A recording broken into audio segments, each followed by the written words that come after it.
Howdy, welcome back to another episode of Hall's Garage. So,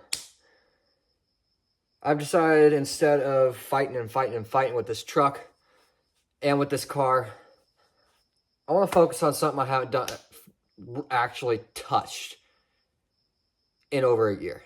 And it's been a lot of, I guess,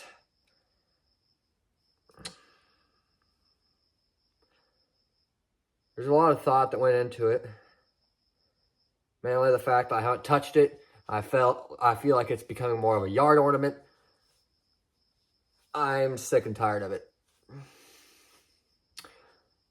This truck, I can usually pull it out. I can get these lawnmowers out of here. I can make this area open over here in the shop. And this truck, it runs well enough to be able to push something or pull something or whatever. So, what we're going to do is we're going to get that engine built for the Impala. I have the oil pan that I've left sitting down here, and it's still got sludge in it.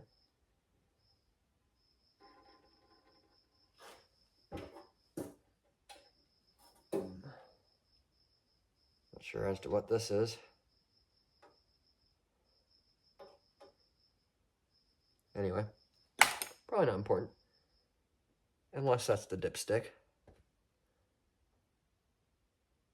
I don't think it is. Probably fine. But I've put this off for well over a year. And I'm going to get this oil pan cleaned up. We're going to get the valve covers cleaned up. We're going to get the heads cleaned up. And we're going to put everything back together. After I sat there and disassembled everything. And we're going to go in here and we're going to look at it real quick.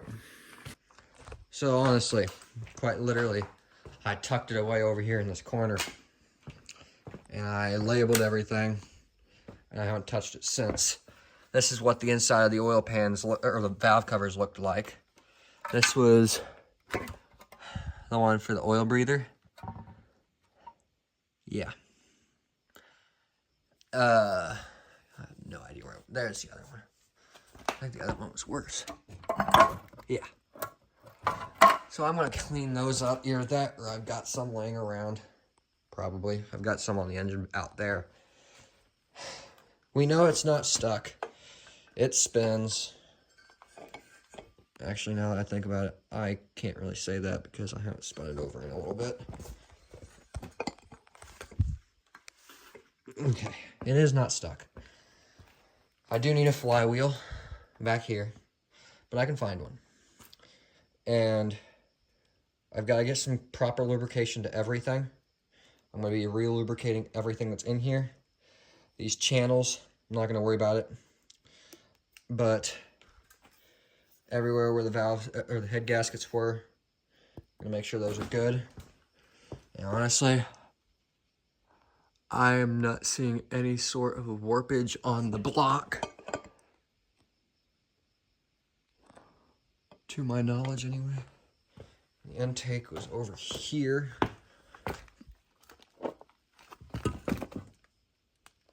Yeah, I think right here is where it blew out. I think that's why the coolant was in the engine. Anyway, got the intake. We've got headers. We've got, which I'm going to have to replace them anyway because the studs broke out of them and one's bent all to hell and I dropped the engine out in the concrete out there.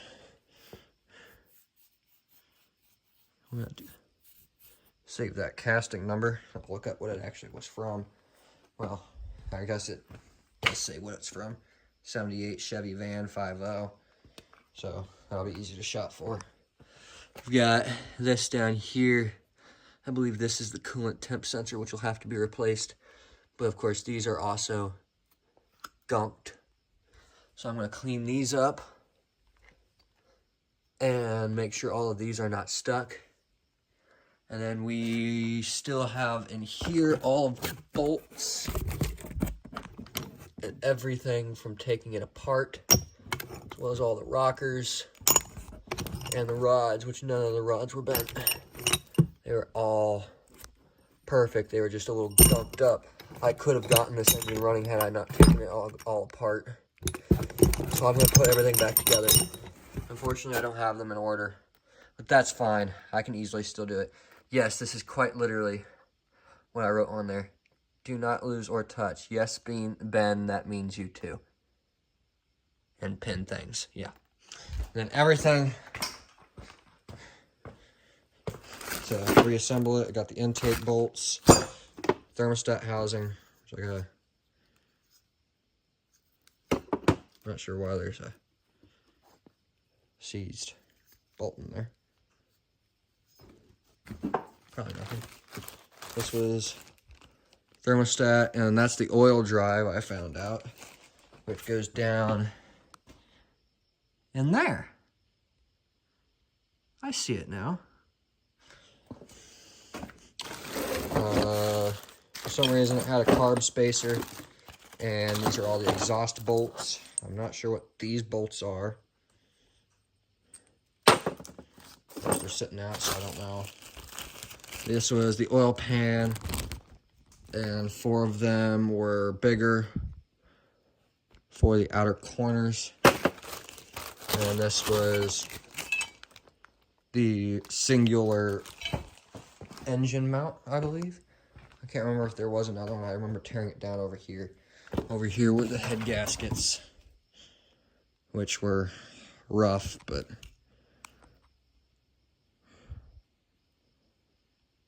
honestly, I think this engine still has a lot of life left in it. This is the carb we're going to be using. Just an Edelbrock 4-barrel. Now I think about it, that's not a spread bore. Should be fine. Gotta get a stock for it. But this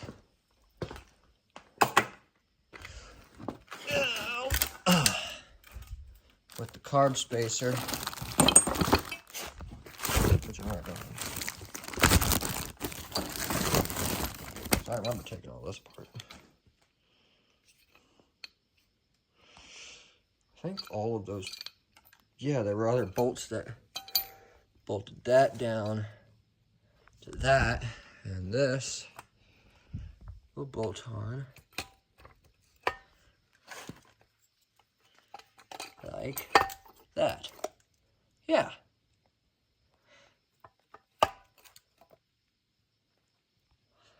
Okay.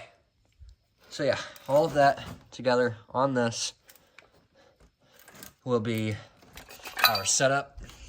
The plan is I'm going to put all of this back together. I'm going to go through all of the gaskets. All of the coolant channels look to be clear. I'm not going to worry about it. I'm not going to touch anything in here yet. I also got to find all of the pulleys. I've got to get a crank pulley because this one, it's damaged. 2, I just found it on a shelf over there. But I think we can do this on a budget. Shouldn't it be too awfully high? Got a random bolt here. But all of the bearings and everything look fine. I could easily get this thing going. Sure, it's only a 305 to put into an Impala. But we haven't touched the Impala in ages. This is something that's a problem. I do need to get this off, get that rod pushed back up inside. And I don't know if it'll be on the lobe. But I do know whenever I do put that in, I'm going to turn the engine on its side before I put it on in the car, because it was a nightmare putting it in that. But first things first, I need to address a couple things.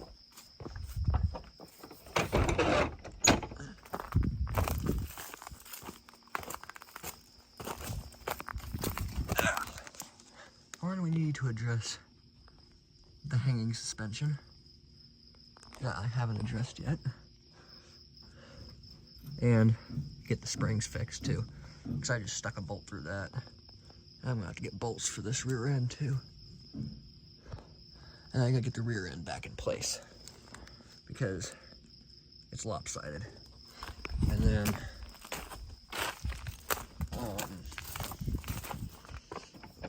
but yeah. And then all of this wiring, right. Oh, it's supposed to come through the firewall. There's that right there. Yeah, it's right here. It goes over there. Okay. All of those wires I got to replace and figure out which ones need to go to the cabin. And then I got to replace the wheel studs that I never replaced in the rear, and then get the brake hubs off the rear. I have not touched this thing in over a year. It looks like friends are trying to live in here too. So I want to get it done. And I want to get it done now. I can't tell if that's the drive shaft that was in it or if me and Andrew ended up taking it off. I can't remember.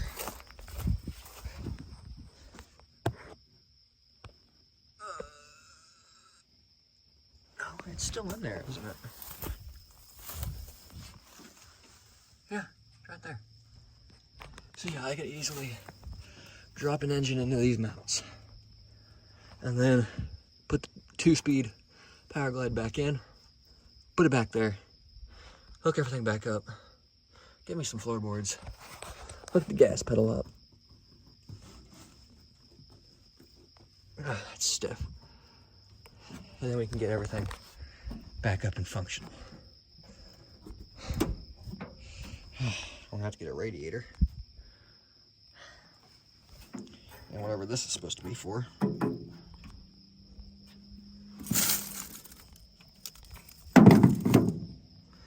But this thing deserves a chance at life. I've put it off for ages. I mean, this thing is an absolute boat of a car. And honestly, the door shuts so smoothly.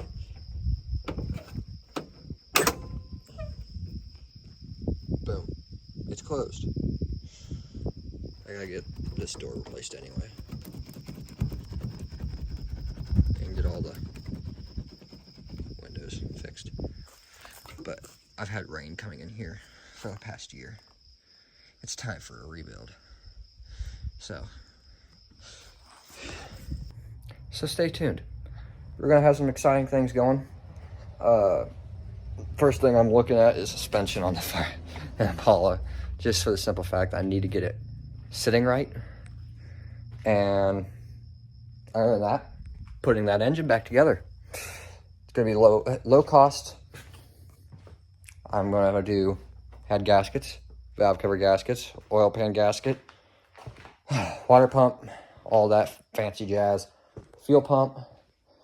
I've got to get a distributor for it. I'm going to be putting HEI on it. I have an HEI distributor up there in the attic. I probably have a set of pulleys. I think I've got an engine out there that's got one. By the way, ignore the Holley carburetor because I don't think that will work. Actually, it probably would, but we're not going to put that on it. How much CFM is this thing for anyway? Powering Champions Performance Carburetors. 100% wet flow tested, 4-barrel. It's a 750. It's a 750 CFM. Double pumper. Put this on a 305. No. If anything, I'll put it on this thing. This thing's fighting me. But,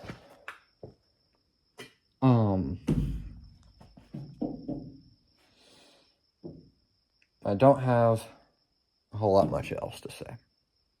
But everything's going to be low cost. We're going to get this Impala on the road. Sort of. But I got to get floorboards, make it safe-ish. And put seats in it. And then pedals and all that fancy jazz. But honestly, like, comment, subscribe. hit your little bell notification so you get notified when I start posting these things. Right now, I got to work on putting these videos together for that truck because I'm a little behind. I've got like 2 videos lined up for it, and it's biting me. I've put it off long enough. So, like, comment, subscribe, hit your little bell notification so you get notified whenever I start posting about that car. Because I have been putting it off and putting it off and putting it off and putting it off. You guys are finally going to see that. I have put it off for so long, I'm going to get it done. Which is going to screw me royally financially, but whichever. Check with all later.